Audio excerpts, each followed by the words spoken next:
I want to take you back to a morning I will never forget, except I was not there for it. And in some ways, that made it harder. My husband did the drop-offs in those first months. We made that decision together. Partly practical, partly because I knew that if I was the one walking her through that door every morning, I would not hold it together. So he went, and every morning he would come home and tell me what happened. And every morning I would sit and listen and feel the weight of it settle in my chest. He would tell me that she held on to him, that she would cling, her small arms wrapped tight, before an educator would gently, lovingly, carefully peel her away. And even then, even as the educator held her, she would put her hands out, reaching, still reaching, for her dear daddy who was walking out the door. He would come home and tell me this, and I could see it in his face too, that it cost him something every morning, that he carried her little reaching hands with him all the way to work and probably for the most of the day after. That ache in both of us is still with me today, years later. It does not go away. It softens, but it does not go away. And in the weeks and months that followed, there were mornings, even after she had settled, even after she had formed a real bond with her educator, where she would cry during drop-off, still reaching, still searching for the face she trusted most in the world. We found something that helped. Every single morning before my husband left, we would say the same words. Mommy and Daddy will see you after you have had your afternoon tea break. And we made sure every single time that we did. We were always there after afternoon tea, without fail, because a promise kept, especially to a very small child, is one of the most powerful things a parent can give. I share this because I think if you are navigating childcare right now, or about to, I want you to know that the ache at drop-off is not weakness. It is not overprotectiveness. It is love. And it is also information. Today I want to give you the research behind that information. And I want to be honest with you. More honest than most parenting content is. About what the science actually says. Because you deserve the full picture, not a softened version of it. I want to introduce you to someone whose work stopped me completely when I first encountered it. Dr Erica Komisar. She is a clinical social worker, psychoanalyst, and parent guidance expert with over 2 decades of clinical experience with families. Her book, Being There, Why Prioritizing Motherhood in the First 3 Years Matters, is one of the most important and also one of the most honestly confronting parenting books I have ever read. I want to tell you clearly what Dr. Komisar's position actually is, because I think it is often misrepresented or softened in parenting content, and I do not want to do that to you. Her core premise is this. A mother's emotion and physical presence in her child's life, especially during the first 3 years, gives the child a greater chance of growing up emotionally healthy, happy, secure, and resilient. When that essential presence goes missing, the child is at higher risk for social, emotional, and developmental issues, both immediate and long-term. She's not saying, use quality childcare and attune when you get home. She is saying maternal presence in the first 3 years is the ideal. Childcare, if it must be used, should be for the exception and not the rule. She argues that mothers need to be there for their children for the first 3 years, often at the cost of dramatic professional sacrifice. She maintains that society needs to make time and space for women to have a meaningful experience at home while their children are young, or there may later be serious repercussions. I'm sharing her work not to make you feel guilty.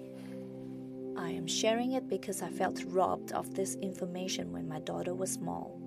And I believe every parent deserves to make their choices with full knowledge, not a curated version of the science designed to make everyone feel comfortable.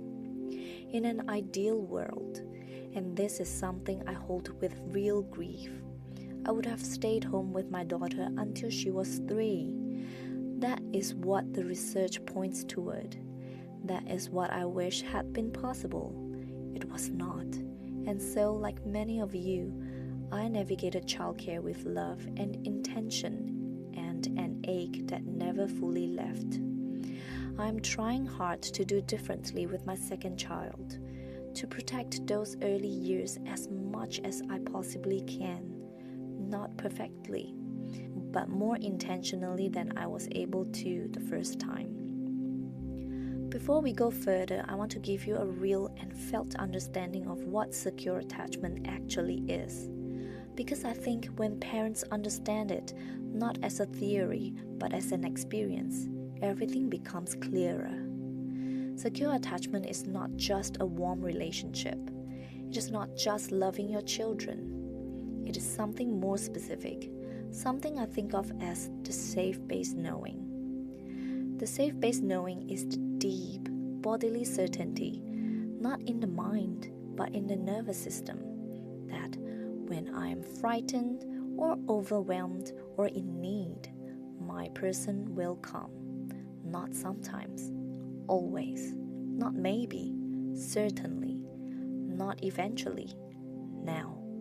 And what the research tells us is that the safe-based knowing does not just feel good. It literally shapes the developing brain. It builds the stress response systems. It lays the neurological groundwork for emotional regulation, resilience, social connection, and mental health, not just in childhood, but across an entire lifetime. Dr. Komisar notes that 85% of a child's right brain, the one that's responsible for emotional regulation, develops by age 3. That is the weight of this window, and that is why maternal presence within it matters so profoundly. The first 3 years are when the safe-based knowing is built, and consistent, attuned, physically and emotionally available presence is the primary builder of it. So what does the research actually tell us about childcare in the first 3 years? It tells us that separation from the primary attachment figure, especially in the first year, elevates cortisol in young children. In small doses, stress is part of healthy development.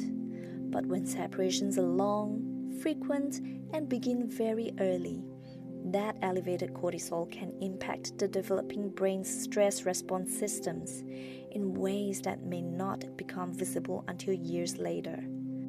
Prolonged separation and unbuffered stress can shrink and impair the amygdala, the brain's stress regulator, leaving children less able to manage adversity throughout life.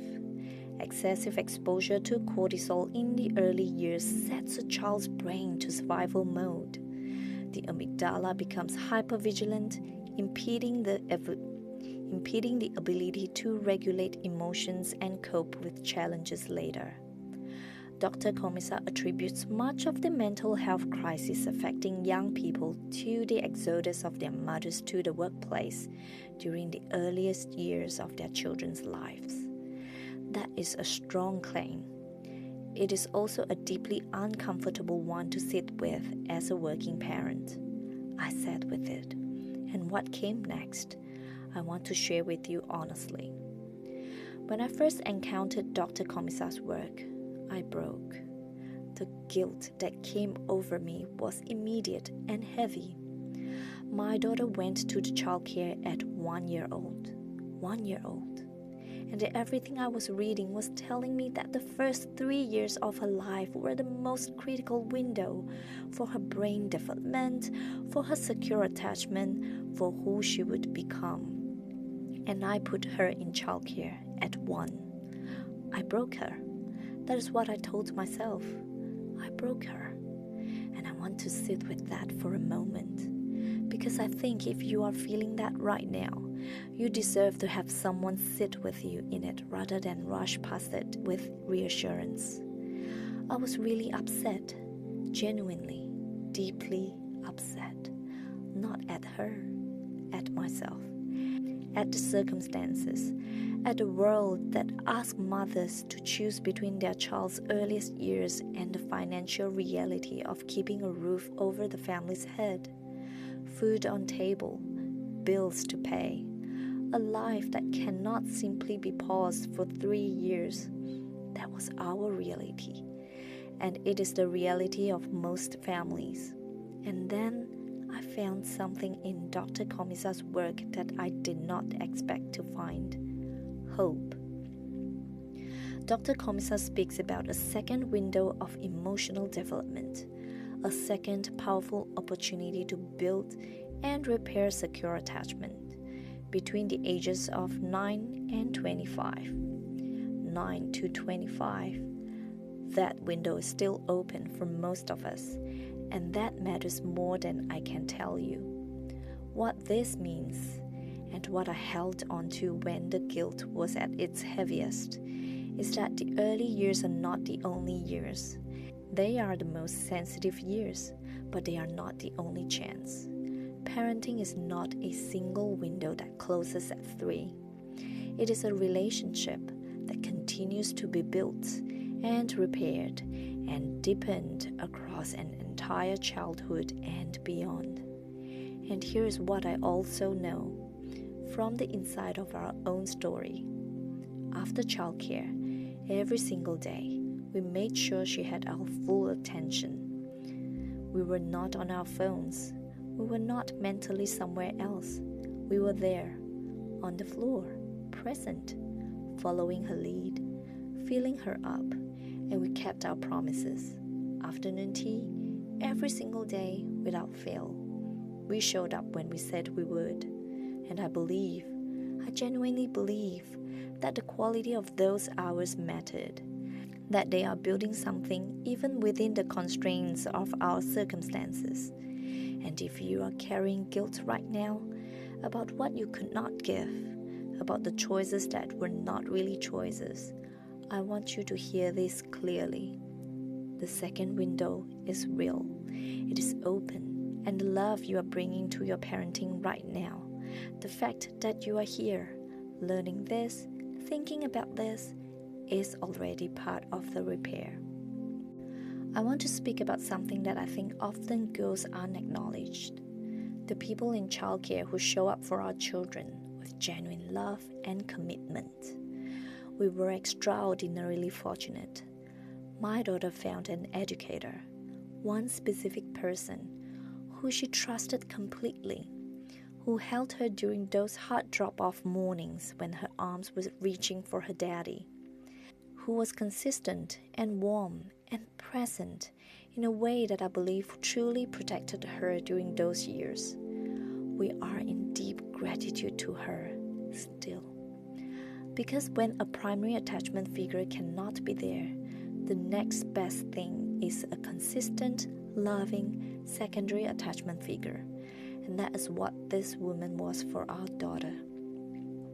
Dr. Komisar's book includes guidance on how to select and train quality childcare if it is necessary, and how to ease transitions and minimize stress for your baby or toddler.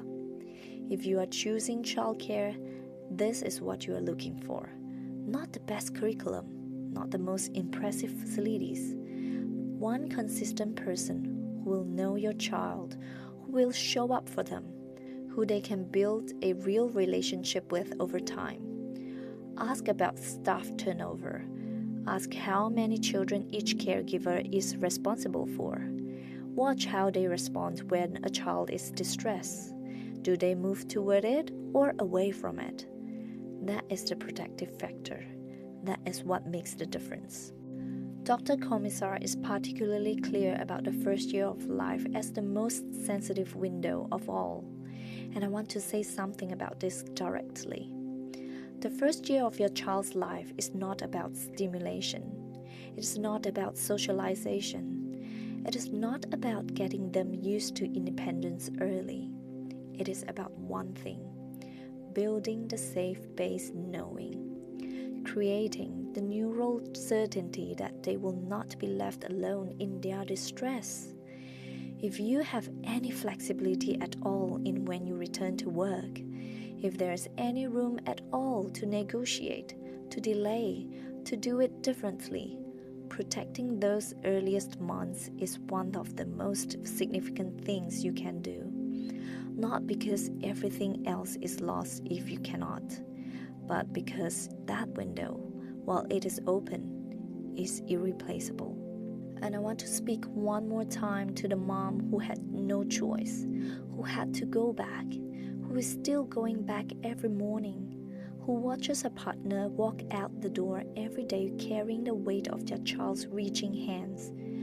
You cannot change what has already passed, but you can be more present today than you were yesterday.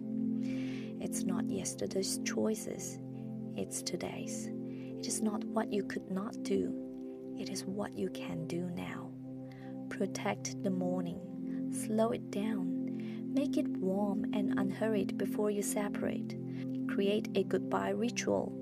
Ours was afternoon tea, and keep it without fail every single time. Create a homecoming ritual too. 15 minutes on the floor when you walk back in the door. Phone away, eyes on them, fully there. And remember the second window, 9 to 25. It is open and you are already in it. Before I close, let me give you the most important practical things to carry from this episode. Before you choose a setting, visit in person. Watch how caregivers respond to distress. Do they move toward it or away from it? Ask about consistency of carer above everything else. One person who knows your child is worth more than any curriculum. Transition gradually. Stay at first. Let them see you trust this person. Let the relationship build slowly and with you beside them. Create rituals of goodbye and return. Keep every promise, every single time. A promise kept to a very small child is a deposit in their safe base knowing. Over time, they learn, I can trust the world because I can trust them. This episode is not comfortable. Dr. Komisar's work is not comfortable.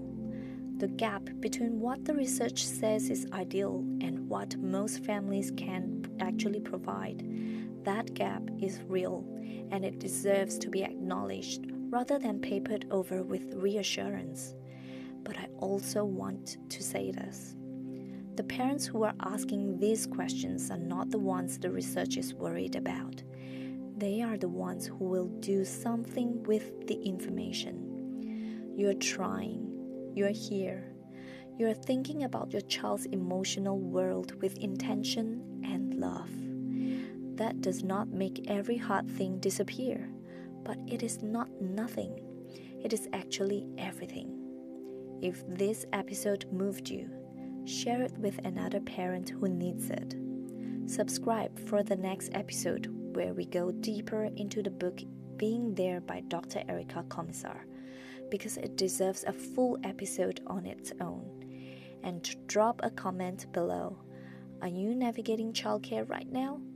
I would genuinely love to sit with you in that. See you next week.